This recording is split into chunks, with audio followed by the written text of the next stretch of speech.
That takes us to our next subject, which is the Elite Forums post by Phoenix D. Fire, the host of LAVE Radio. He posted a thing, feedback on the forums, feedback on the state of the game before Odyssey. It will be in the show notes. You need to go check out that thread. Amazing thread looking at, hey, let's give Odyssey a break for a second and let's look at the stuff before Odyssey. Let's look at the state of Horizon gameplay in 2021 and see the things that, this is in his words, the things that I think should be addressed, should be changed, should be moved around a little bit to make things better. Let's start with Control. Go ahead. Thank you. And trade. Hey, I'm a trader, I'm a hauler, and that's what I've been doing all the time. Hell yeah, brother. And do you earn some money or credits? No. You just fly around there, you get some credits there, and I would never get a FC if I would do the trade route. So maybe spice up that thing or whatever. Absolutely. Yeah. Yeah. Trade definitely needs some love. That whole gameplay loop for sure. Control. Roy. So I'm just going to run through some of the main things he puts in this post that stuck out to me. And one is when he's talking about rank and ship progression and how, maybe we've been playing this game long enough that we kind of forget about this until someone really points it out. But people are breezing through the ships very quickly, and they're not spending a lot of time doing slow growth and figuring out base skills before they're suddenly in Anacondas or Corvettes or whatever. That's, I think, something that shouldn't get dropped as a topic. I mean, that's the people that had whether they were forced to do that or because of when they started playing this game or they chose to do that, I think had a better experience, and it's worth going back to. Mm-hmm. On the exploration, he brings us some really good points. It doesn't make a lot of sense for people to keep making money from scanning the same things over and over again. Road to Riches, all that.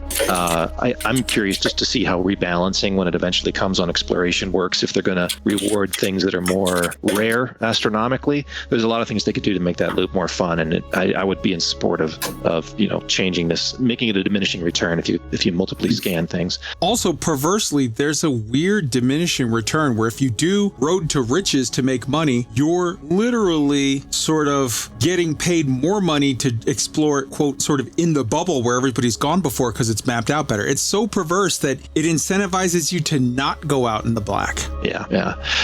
He's got a number of points that I won't go into here on making the universe feel more dangerous. Some callbacks to the original game, which I think are excellent. His idea about players basically dropping into nav beacons in normal space when you jump into a system instead of super cruise. I would say I think a twist on that may not be that dramatic would be maybe in Anarchy systems. Maybe that's what a compromised nav beacon could be. It's been taken over by pirates. There could be a lore reason where they figured out how to pull people out of super cruise, and that could be a fun thing, as opposed to just making it for everything. Lots of great points he brings up about crime and punishment, and power play. The one thing that I did like that he brought up a bit later, actually it was in power play. I loved the idea of being able to get power play modules from tech brokers for a high cost. I think that could pull a lot of people out of the power play loops that are only there to get those weapons and modules. Mm-hmm. And then the people that want to play power play, that's not going to get polluted by that. So, I'll leave it there. I think those were the top ones I had. Right on. Wolf, jump in on some of this. I've got a number of comments on a number of sections, but for the sake of brevity, his section on engineering, how the modules should be more fragile and more expensive to maintain. Totally get that. Like if you've got the frameshift drive and it's maxed out and you're just pushing the hell out of it, you should wear it out a little faster. that makes sense to me. Completely not on board with his idea that, oh, you died. We can't remake that on your insurance payment, so you're going to have to do that all over again. Yeah, on in his whole thread, I agreed with like 90% plus of everything he said. That one thing, when I got to that point, I was like, no. If it was trivial to go and get what we needed and then just drive around and do your thing, okay, it becomes a bit of a ball ache. But especially with, hey, we're pretty certain that the raws are going to become a bit more difficult to get. No, not touching that with a 10-foot pole. Now, the two that I have some comment on is, because these are near and dear to my heart, would be the BGS section and the squadron section. And they kind of go hand to hand for me. Squadrons. Okay, awesome, great. We can move some stuff around, we can talk to people, but I can only have 4 people in a wing. That's a pain in the ass. I'd love more. It'd be great if we could have 10 people in a wing, just to throw out a number, because that's how many fingers I still have. That integration would be awesome if they touched on both. And the reason that I want people in a wing is for the BGS.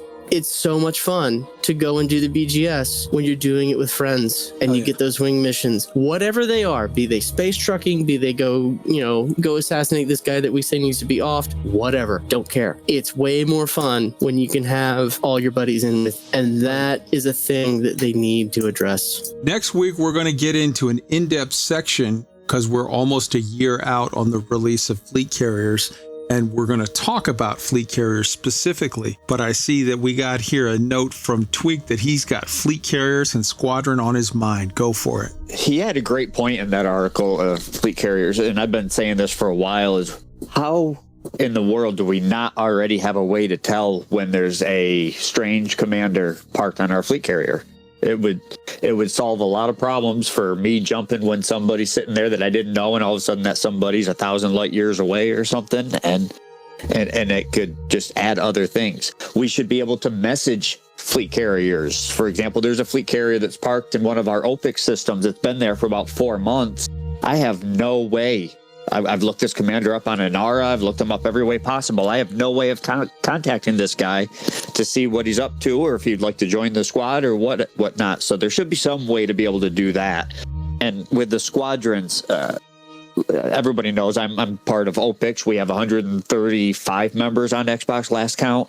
The squadron tab is pretty good as far as information goes, but it needs to be a little more intuitive, I guess, a little easier to navigate, maybe a little better to look at.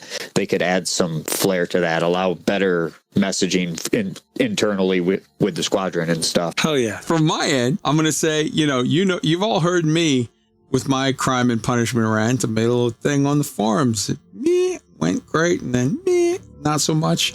But I feel that this forum post, which will be in the show notes from Phoenix to Fire, is phenomenal and deserves support. It needs support. Go in there and say, let's not be so caught up in the little planety stuff that we forget the amazing game that is Elite Dangerous, the space stuff.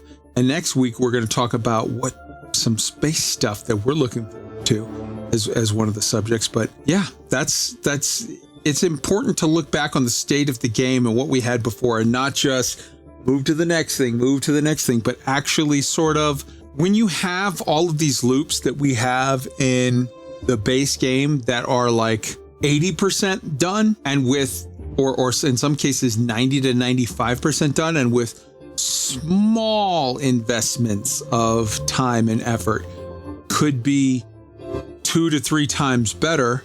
It's important to not sort of just keep moving on, but also assess what you have, make some changes, make some corrections, polish a little bit, and turn a great product into an amazing product.